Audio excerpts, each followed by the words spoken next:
All right, so first thing that I'm having today, because I'm intermittent fasting, it's like 10 o'clock, I think, is I just grabbed this. I wanted something cold and quick. Green and white tea, 0 calories, because again, I'm fasting, so I want nothing, no food, nothing with calories. Yeah, it's great because it's got a little theanine with the caffeine when you have tea as opposed to coffee. So both coffee and tea are great. A lot of antioxidants, get the caffeine in there, which is awesome. Appetite suppressant, helps give you energy. A lot of antioxidants, but the theanine in the tea gives you a little more focus, concentration. It's a little more mellow.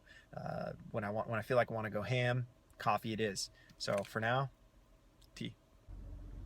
So it's about 12:10, and I just finished up at the winery here, and gonna be driving down Valley. And in the meantime, I'm gonna break my fast with an apple. So apples are obviously really healthy for you, but usually I'll break my fast with an apple or a banana, and it gives me an extra 30 minutes to an hour to where it kind of just, I feel great. I don't feel like really hungry at all. Kind of restores the liver glycogen, a little fiber. It's really healthy for you. So I find that fruit and banana or an apple is a really great way to break my fast. It buys me a little time for my first meal. The longer we can push first meal back, the better. So I got this tip from Greg O'Gallagher, who has a cool website and YouTube channel called kinobody.com, Kino body. And he's got a lot of great stuff when it comes to intermittent fasting, good information and tips. And this was one of the things that I really took away, was the strategic fruit snacking. So, cheers. What's up?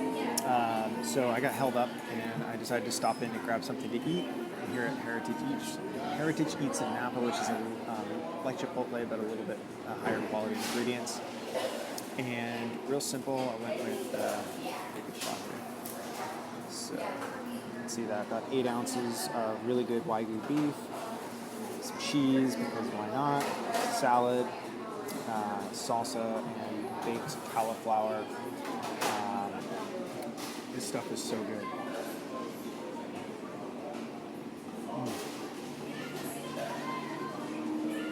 Wagyu beef, a lot of flavor. Love this place. Local joint, started by 2 local guys here in Napa. Like I said, kind of a similar system to Chipotle, just way better food. Way better. It was pretty loud in there. Sorry about that. I know the volume's it was probably tough to hear me, but hopefully you got the idea of the first meal. High protein, moderate fat, relatively low carbohydrate. The carbohydrates really came from fibrous vegetables, cauliflower, spinach, romaine lettuce, so don't really count those so much. I did count the calories in them only because it was baked and tossed in olive oil, so anyways, and some cheese. And yeah, I do count. I'm taking a couple mints. Let me show you these things, man. Dude, these things are so good. Like real mint flavor. It's got chamomile and some other good herbs in there that kind of make you super chill. And it's 5 calories, but I still count it, man. Why not? So today's impulse buy. This Forager nuts and vanilla. Basically cashew milk, almond milk, dates, oat milk, vanilla beans, cinnamon, sea salt. There's no added sugar. Lots of good fats, 16 grams of fat, but they're healthy fats, which is good. Today's an off day, so I love the fats. Relatively, 14 grams of carbs, whatever. They're good carbohydrates. 8 grams of protein, that's actually not bad. 220 calories. It's not really calories I need, but I'm not dieting right now, so I enjoy the way that it tastes, and it's kind of an impulse buy, and I'm not ready to have dinner yet, but I'm not super hungry, but I'm kind of in that in-between zone. So, I like the way it tastes. It's all healthy, it's organic, there's no added sugars, good quality fats, so fuck it. All right, so what is this really unattractive bowl of stuff that I have in front of me here? This is what I consider a hack. This is one of those things that is just like, especially if you're in a calorie deficit and you're trying to lose weight and you're worried about calories and feeling hungry at the end of the day, man, there's nothing like 0% fat Greek yogurt. This is organic Greek yogurt. Here, I'll show you right here. It looks really ugly. It's gross. And this is a little paper bowl because I broke my last bowl and it's harvest and I haven't gone to go get new bowls. So don't hate on me because of the paper. But it looks really gross. I know. So what's in there? This is only a cup and a half. It's huge. It's really heavy and it's huge. You can see. And it's only a cup and a half. I usually do 2 cups. So I usually do a lot more than this. And it's Greek yogurt, so it's really thick. I mean, you can see the consistency here is like, this stuff is not.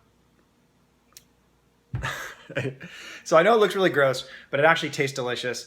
What it is I take some cinnamon and organic vanilla extract and add that into the Greek yogurt, which is basically no calories. I mean, there might be a couple calories from the cinnamon, which gives it a lot of flavor. And then I add my own fruit. So I added like a whole bunch of blackberries, about 8 ounces of blackberries, which is a huge, like grabbing a huge handful of blackberries. And I threw them in there, mixed it all up. And so this is going to be super filling. 265 calories.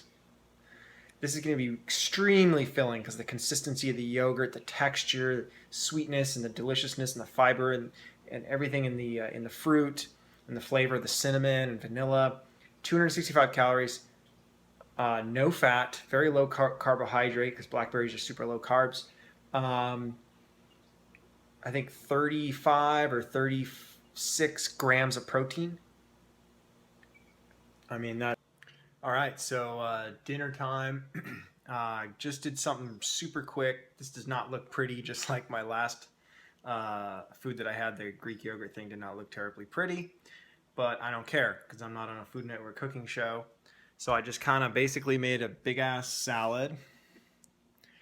Real simple balsamic vinaigrette, 1 whole avocado cut up and put in there, and a bunch of feta cheese. About 7 ounces of grilled chicken breast, just seasoned it, grilled it real quick. Super simple. And these are actually cinnamon raisin. These are gluten-free. I'm not, and some sheep's milk butter, which I really like. It's really creamy. It doesn't have like a weird taste. I know that sounds weird, sheep's milk, but it just has this really creamy taste. Everything's organic. Of course, the chicken's everything's organic here. As much as I can, I try to eat organic products.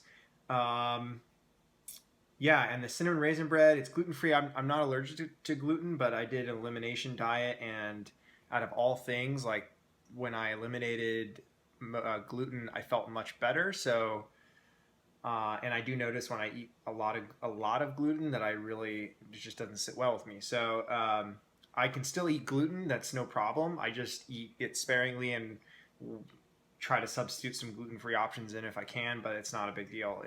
If I eat some gluten, no big deal. I'm not allergic to it. So, yeah. So I'm gonna eat this because I'm hungry.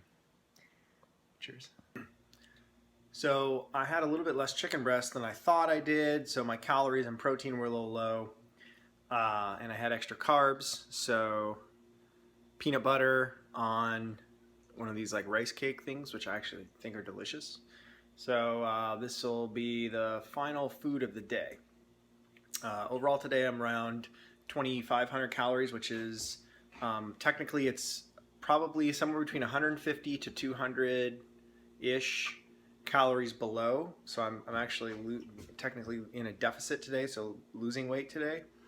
But yesterday I was probably a good 400-ish calories over, and I was already at 31. So I was probably 3,600 calories yesterday because it was a training day. And I went out with some buddies. It was a friend's birthday, and had probably, I wanted to only have like maybe 1.5 drinks or so, but I ended up having like 2.5 drinks. And I ate some like fresh baked bread thing that was filled with cheese, and I was really good, but that was probably 380 calories by itself. So I went over yesterday, which is fine, no big deal. I don't stress about it. So today, if I'm a little bit under, that's fine. I'm shooting to be at maintenance on my rest days, right around maintenance or slightly below it, and then about 400 to 600 calories over maintenance on training days, because I only train 2 to 3 times a week. That's why I go 400 to 600 calories over. Yeah, so that's been an exciting day of eating a rest day. So I'll do more. I'll do a training day, which is totally different. A little bit less fat and a lot more carbohydrates. So it's actually really interesting to see how I fit that in with healthy carbohydrates. I try to stay low on the gluten. So, it'll be fun to check that out. Cheers.